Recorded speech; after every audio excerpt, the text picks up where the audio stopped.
Bonjour à tout le monde. Aujourd'hui, je ressens la compréhension d'un phénomène. C'est le fait de se mettre en action, dans peu importe quelle action, avec des sentiments exacerbés.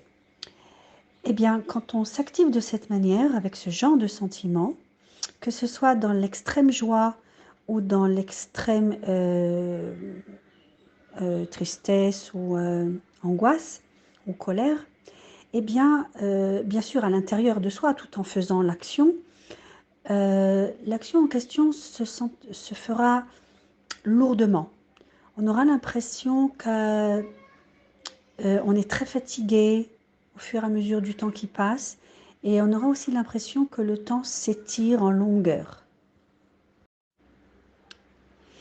Il y a aussi un autre phénomène qui est lié à ce que j'ai dit précédemment. C'est lorsque une douleur apparaît dans le corps, peu importe la raison, que ce soit une maladie, une blessure ou une entorse. Si la personne fait focus sur sa douleur et se confond avec elle, eh bien, la personne va rentrer automatiquement dans des sortes d'émotions, de peur, d'angoisse ou de colère. Et rapidement, elle va développer, souvent même à son insu, de l'apitoiement de soi. Plus la personne donc se concentre sur la douleur avec ses émotions, et plus elle ressentira de la douleur. En fait, c'est pas la douleur qu'elle ressentira, c'est de la souffrance. Donc nous voyons dans les deux cas que la manière dont nous allons ressentir la réalité dépend d'abord de la concentration, on va dire, de la conscience sur la situation, que ce soit une situation extérieure ou une situation liée à notre corps. Si l'émotion est exacerbée,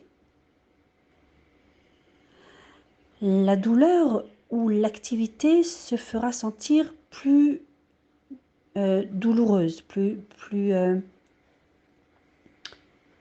la personne ressentira de la souffrance. La manière dont la personne humaine va ressentir une activité, donc quelque chose auquel elle va s'adonner dans la réalité extérieure, ou comment elle va ressentir une douleur dans le corps, peu importe d'où provient cette douleur, tout cela va dépendre de ses émotions. On remarquera que lorsque les émotions sont exacerbées, une activité à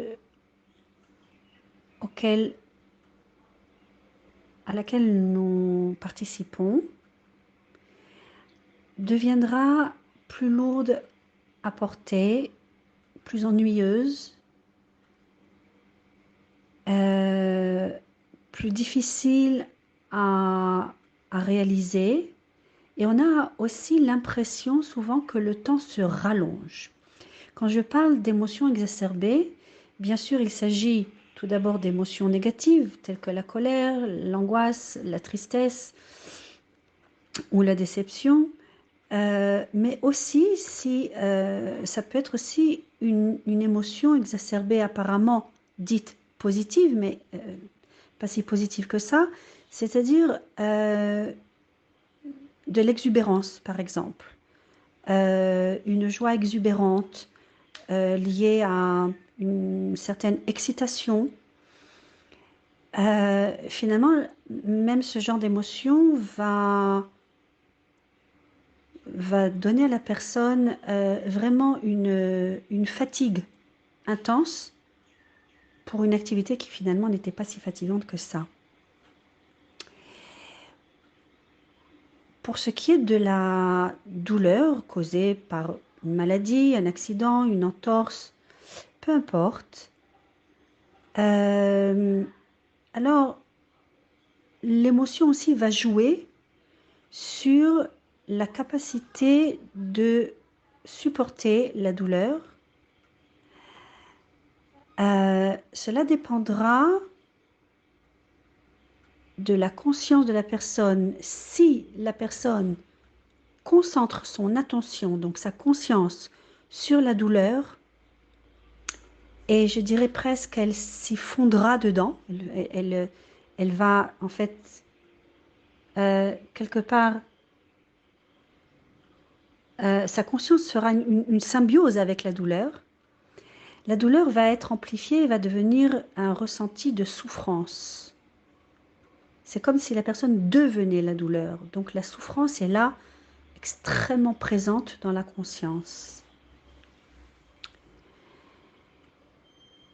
Dans ces deux cas, où il y a donc une activité intense à réaliser à l'extérieur donc de nous, ou une réalité douloureuse à l'intérieur du corps, tout va dépendre en fin de compte de l'émotion avec laquelle nous abordons cette situation ou ces situations.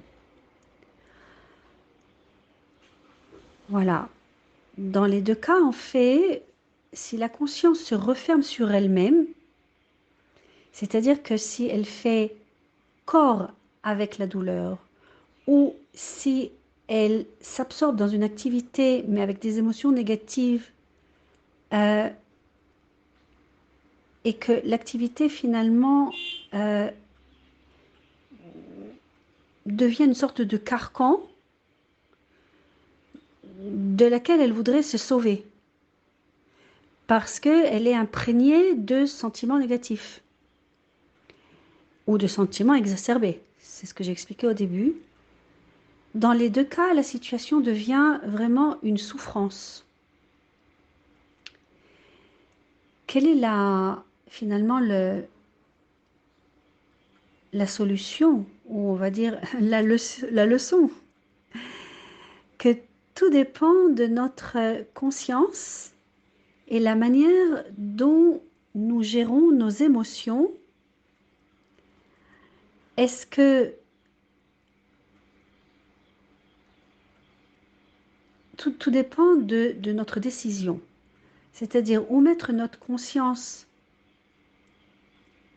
bien au-delà de la situation douloureuse du corps ou d'une activité dont nous n'avons peut-être pas spécialement envie parce que nous sommes déjà à la base avec des émotions négatives, ou que l'activité en elle-même nous déplaît et donc nous octroie des sentiments négatifs, mais enfin, plutôt dire que nous développons des sentiments négatifs vis-à-vis d'elle.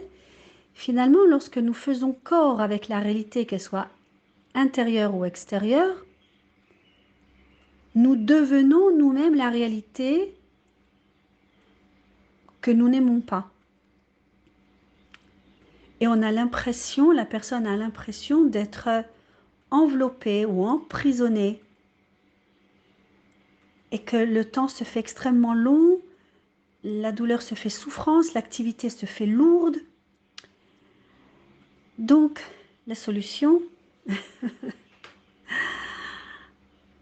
c'est d'élargir notre conscience. Peu importe l'activité que nous faisons, même si elle n'est pas extrêmement galvanisante, ou si par exemple notre corps nous envoie des messages de douleur, est-ce que notre conscience va s'enfermer dans cet état de choses, ou est-ce que notre conscience élargie nous permet de rester dans la présence d'être bien au-delà de la situation de douleur ou d'activité ennuyante? Alors bien sûr que ce n'est pas sur le moment qu'on travaille notre conscience, on la travaille en méditation. L'idéal, c'est de travailler cet état d'esprit, cet état d'être en méditation dans la nature.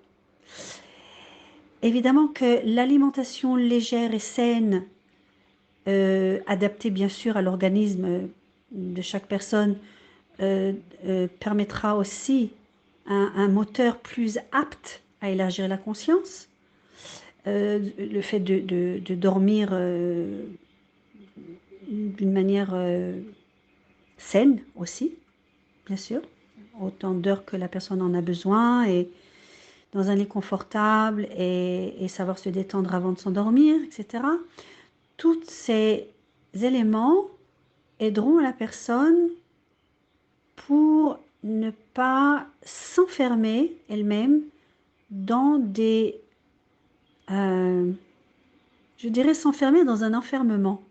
En fait, c'est-à-dire ne pas faire focus sur les activités des fois que on se doit de faire parce que bon, ça peut être une réalité liée à l'argent, liée au ménage, liée à des commissions, des choses voilà qui tiennent de la survie.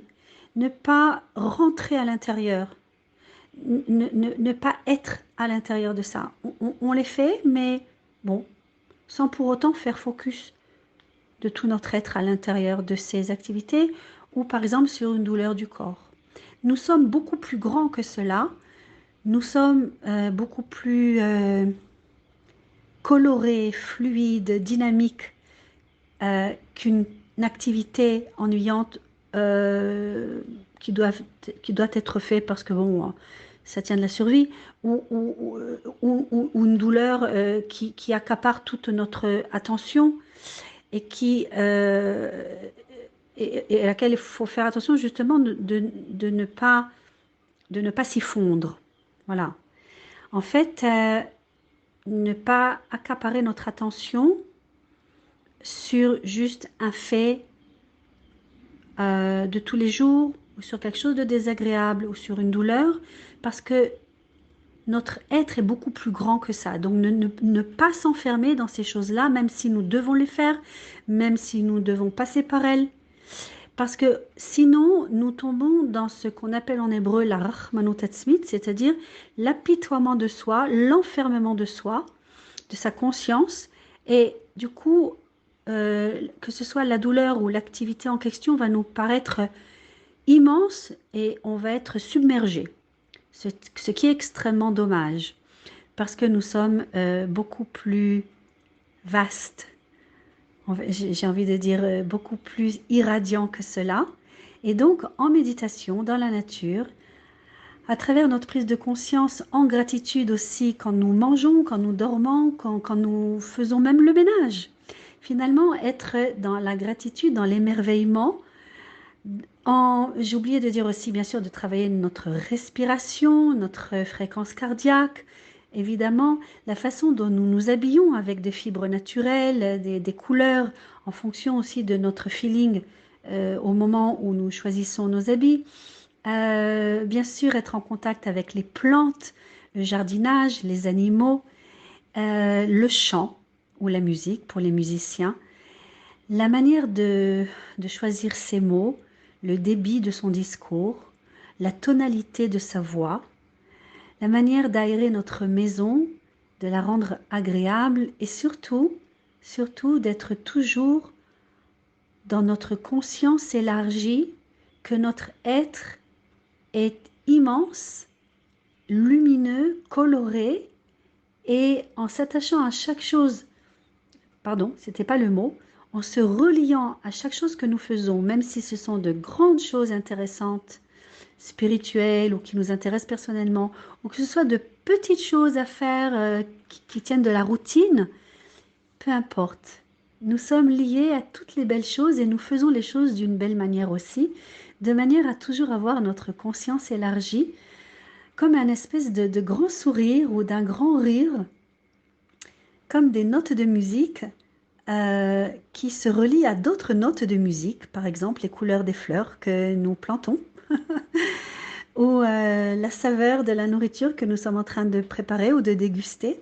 C'est comme si la musique intérieure se reliait à toutes ces musiques de choses simples ou moins, ou plus grandioses, peu importe, mais de composer en fait, voilà, de la musique entre notre propre musique intérieure et les musiques de toutes les activités et de toutes les sensations du corps aussi, avec lesquelles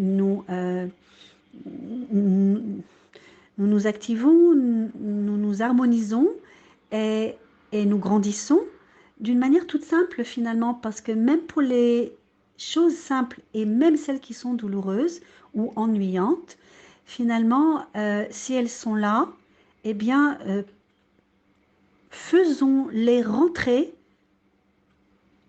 insérons-les dans les harmoniques, je ne sais pas si c'est le mot exact, dans, dans notre partition, et c'est elles qui vont devoir faire l'effort, si on peut dire. Hein, si on pense à la douleur qui a une conscience ou une activité qui a une conscience, eh bien, c'est ces choses-là qui devront faire l'effort de participer à notre grande euh, partition de musique, parce qu'elles en font tout simplement partie, mais juste à leur petite place. Voilà. Et si nous pouvons bien sûr les enjoliver, les rendre plus agréables, plus jolies, ne serait-ce qu'en y mettant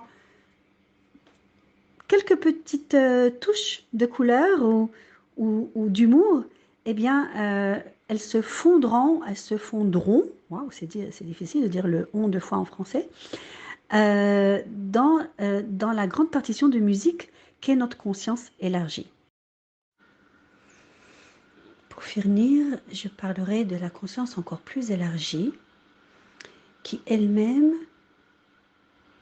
va permettre d'ouvrir les meilleures portes auxquelles nous avons déjà frappé, mais que l'univers nous montre, l'univers divin, la volonté divine, à travers tous les éléments de l'univers, nous montre être là où les meilleurs. Alors la conscience élargie, on peut l'appeler l'amour inconditionnel, on peut l'appeler le nirvana, peu importe. Moi-même, j'ai buté pendant de longues années sur ces termes qui, quelque part, limitaient ma compréhension parce que la limite du titre, des mots, m'empêchait de, on va dire, de plonger. Et en fait, si j'utilise le mot plonger, ou plongeons, c'est parce que réellement, lorsque, à travers donc des exercices réguliers, journaliers, de méditation, d'alimentation, nourriture, discours, respiration, etc., tels que je les ai cités déjà assez succinctement précédemment,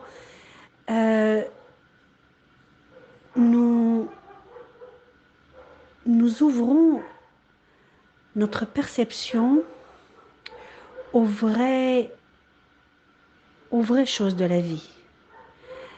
On peut encore une fois utiliser le terme de troisième œil, c'est-à-dire au-delà des limitations humaines qui sont fabriquées pour créer de la peur, on le sait, au-delà des... J'essaye de trouver le mot par rapport à ce que je vois, des disputes, des guerres, des compétitions, des confrontations. Finalement, il y a la vraie vie qui s'ouvre à nous de plus en plus ces temps-ci. Et plus nous élargissons notre conscience et plus nous voyons ces miracles, c'est le mot, ces opportunités, ces douceurs et en même temps ces choses immenses que la vie nous offre ou nous propose. Et quelque part, lorsque, en méditation par exemple, et surtout dans la nature, nous élargissons ce plaisir de vivre dans la gratitude, cette légèreté, cette confiance. Quand nous revenons à la réalité, nous sommes tout à fait conscients qu'il y a en effet des compétitions, des guerres, des disputes, de la violence, de l'agressivité. Et en fait, plus nous ouvrons notre troisième œil, je vais le dire de cette manière, et et plus nous réussirons à ne pas nous accrocher aux réalités extérieures et ne pas nous écorcher à ces réalités extérieures.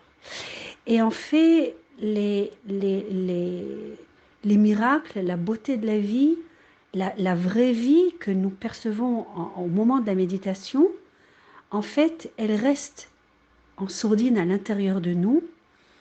Et donc, l'idéal, c'est de nous plonger à l'intérieur de cet océan de lumière, on peut appeler ça aussi la foi, mais ce n'est pas la foi intellectuelle.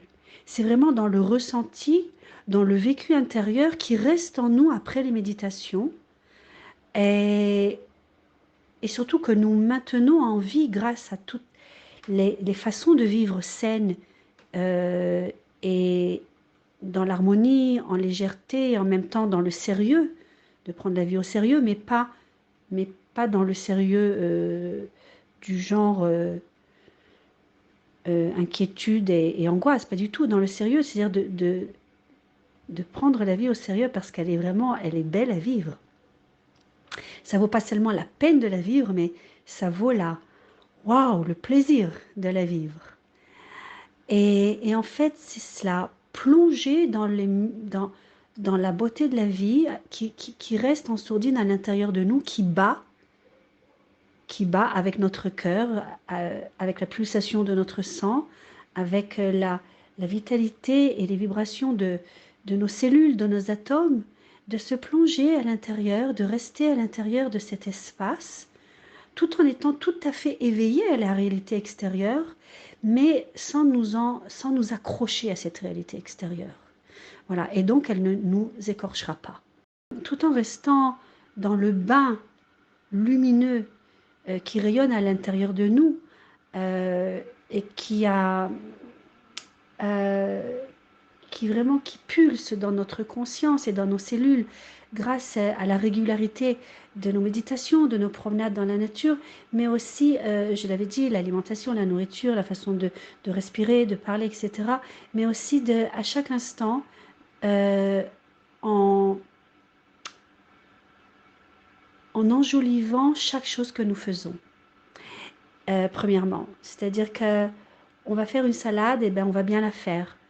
Et dans la conscience, bien sûr, et dans la gratitude de la beauté de chaque élément, de chaque légume ou fruit que nous coupons et que nous arrangeons d'une manière non seulement bonne au niveau de la saveur, mais à l'œil aussi.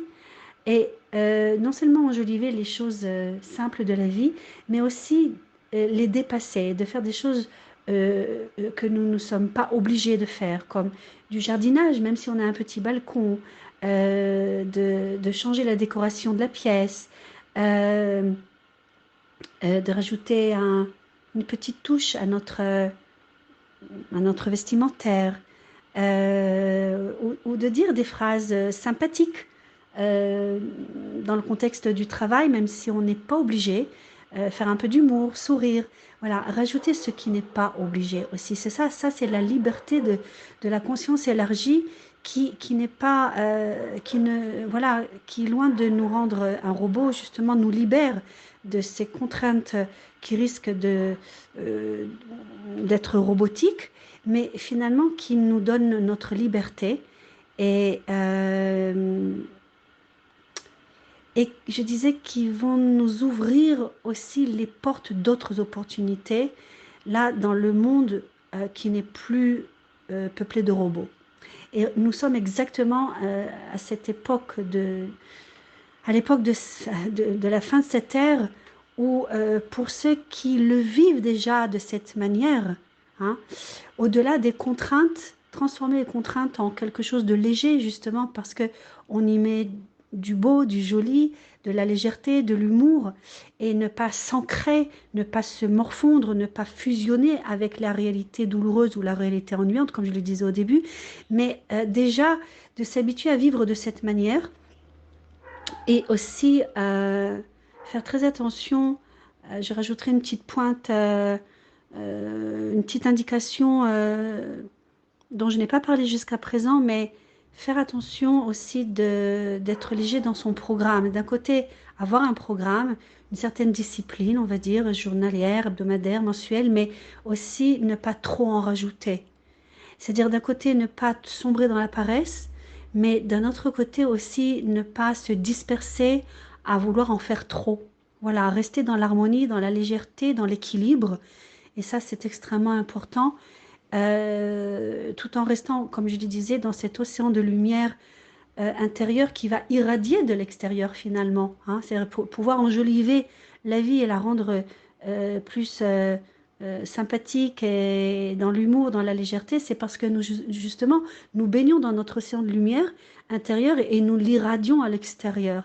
Et à ce moment-là, finalement, si d'un côté nous prenons la vie au sérieux parce que nous nous rendons compte qu'il y a beaucoup de choses à changer, mais que beaucoup de choses vont changer, donc nous tapons à beaucoup de portes pour voir quelles sont les possibilités de changer ma vie au niveau conjugal, si par exemple quelqu'un est divorcé ou pas encore marié, au niveau d'un travail, si l'ancien ne nous plaît plus, hein, ou celui où l'on travaille encore ne nous plaît plus, un déménagement. Donc nous tapons aux portes, nous essayons toutes sortes d'opportunités et finalement, tout en restant dans cet